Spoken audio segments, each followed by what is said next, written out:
Hello everyone. Today I will be chatting to one of the Intrepid English teachers, Jen. This is the third episode of our Meet the Teachers series, during which you can get to know the Intrepid English teachers a little better.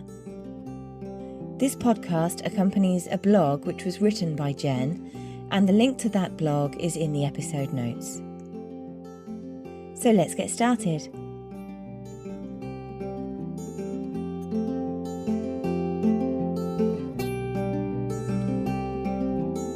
Welcome to the podcast, Jen. Thanks, Lorraine. So can you start by telling us a little bit about yourself? Sure. So I started working in EFL as soon as I graduated, so that was about 2006. I moved straight to China, which in hindsight probably seems quite an insane thing to have done, but I have no regrets. I worked in Edinburgh, London, Taipei. They're all kind of mini adventures in their own way. A little bit about myself outside of work. My two main hobbies are cooking and home DIY, which I completely blame my parents on. My mum is a chef and my dad is a builder, so it was inevitable that I would pick up a lot of skills from them along the way. And I currently live in London with my husband and my baby son. Wonderful, thank you. So tell me about your experience living and teaching English abroad. Sure. So overall, I had a huge adventure everywhere that I went. It's something which has informed a lot of my personality and my tastes today. When I speak to people about my experiences of teaching and working abroad, if they show even a little bit of interest in doing something similar, I do actively encourage them. The worst thing that could happen is you decided it wasn't for you and you wanted to move home. Absolutely. I love travelling too. I think all of the teachers at Intrepid English are travellers at heart, or we've all caught the travelling bug at some point in our lives anyway. Definitely. So, do you speak any other languages?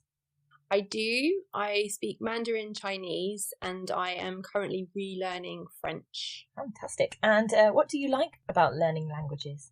I think what I like the most is when speaking a second language, it takes a while to build up your own and true personality in the second language. So based on limitations of my French skills, my personality kind of drip feeds through in my speaking, which I quite like because I think as you build up your range of vocabulary and are able to express yourself more accurately, you feel more rewarded because you are portraying your own personality. So I mentioned at the moment that I have a son and we are learning French together. So I feel very expressive and joyful when I'm playing around and speaking French with him. And actually, because he's so young, there's lots of repetition, which really helps me to consolidate my own learning. Absolutely, yeah. That must be a lovely way to start from the beginning. Definitely. Mandarin. Very, very hard language to learn, right? Yes. Well done. But I agree with what you were saying about your personality coming through. As I was learning German, I had the same experience. It did frustrate me a little bit at the beginning, and I'm sure all of our students have experienced this at one time or another. It's frustrating if the lack of vocabulary stops you from really expressing your opinion or your view on things. But it's such a great sense of achievement when you persevere and you learn the vocabulary and you have a really fulfilling conversation about something you're passionate about.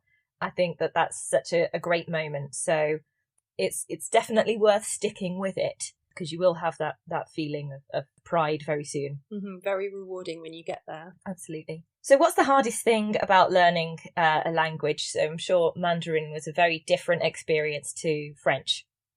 Definitely. The hardest thing, I think, is actually motivation, which I find kind of ebbed and flowed and still does in terms of having time to commit to learning, wanting to find the time as well in your day. And also, if you're not able to apply it and use it in a real life context, it can feel quite static.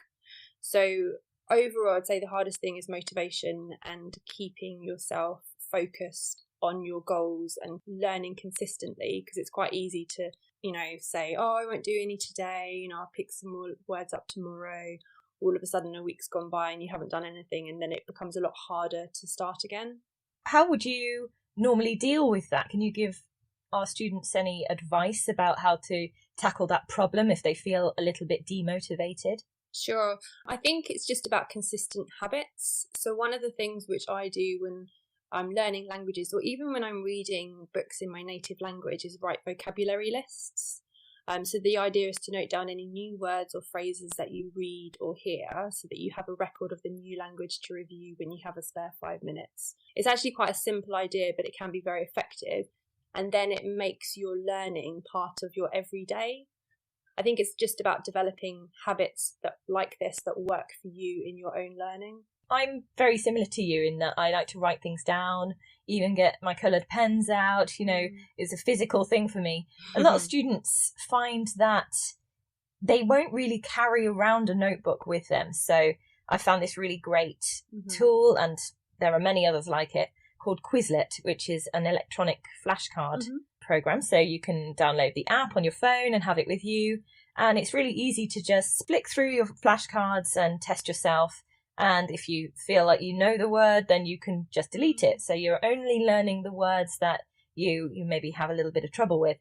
Besides that, I think another great tip is to try to use any new words as soon as possible, as many times as you can. That will really help you to remember those words in the long term. I agree. Fantastic tip. So you mentioned that you loved living abroad. When did you come back to the UK? We moved back to London at the beginning of the 2012 Olympics. So we watched the opening ceremony out in Beijing and then moved back here to get some tickets and to go and see some events. Fantastic. And what's it like living in London? Oh, I love it. I mean, my hometown is just south of London, and the proximity to London is one of the things I've loved most about living and growing up in this area. There's so much to do and see. You also got lots of friends and family visiting because they want to go up to London, which is brilliant to be a tour guide for the city.